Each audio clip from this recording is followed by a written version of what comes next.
മലമൂത്ര വിസർജനം ചെയ്താൽ കുലുക്കുഴിഞ്ഞുകളയൽ ചെയ്യാനുള്ള കാരണം. അണുക്കളും ദോഷകരമായ ലവണങ്ങളും ഗ്യാസുകളും അടങ്ങിയിരിക്കുന്നു. മലമൂത്രത്തിൽ ധാരാളം ഹാനികരമായ അണുക്കളും രാസത്വങ്ങളും ഉണ്ട്. ഗ്യാസ് മേലോട്ടു പോകുന്നു. കുടലിൽ നിന്ന് മലമൂത്രം പുറത്താകുമ്പോൾ ചില ഗ്യാസുകൾ വായിലേക്കും മേലോട്ടും ചെന്ന് ദുർഗന്ധം ഉണ്ടാക്കാം. ശുദ്ധീകരണ പ്രക്രിയ വായിൽ വെള്ളമൊഴിച്ച് കുലുക്കുകയോ പുക്കുകയോ ചെയ്യുന്നത് ഈ ദുർഗന്ധം ഇല്ലാതാക്കാൻ സഹായിക്കും. ആയുർവേദവും പരമ്പരാഗത ശുചിത്വവും ഇതൊരു ശാരീരിക ശുദ്ധീകരണ രീതിയായി കരുതപ്പെടുന്നു. അണുബാധകളിൽ നിന്ന് സംരക്ഷണം. ഇത് പാലിക്കാത്തവർക്ക് വായിൽ അണുബാധയും മറ്റ് ആരോഗ്യ പ്രശ്നങ്ങളും ഉണ്ടാകാൻ സാധ്യത. മാനവ ശരീരത്തിന്റെ പ്രകൃതി പ്രതിരോധം ശരീരത്തിന്റെ സ്വാഭാവിക പ്രതിരോധ സംവിധാനവുമായി ബന്ധപ്പെട്ട ഒരു അനുഷ്ഠാനമായി ഇത് കരുതുന്നു. നമ്മുടെ മുൻഗാമികൾ ഈ ശുചിത്വ രീതികൾ പിന്തുടർന്നത് വെറുതെയല്ല.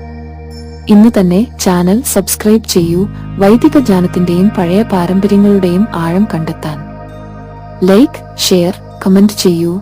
ഈ അനന്തത്വങ്ങൾ കൂടുതൽ ആളുകളിൽ എത്തിക്കാൻ ദിനംപ്രതി പ്രാചീന വിജ്ഞാനങ്ങൾ അറിയാൻ ഞങ്ങളെ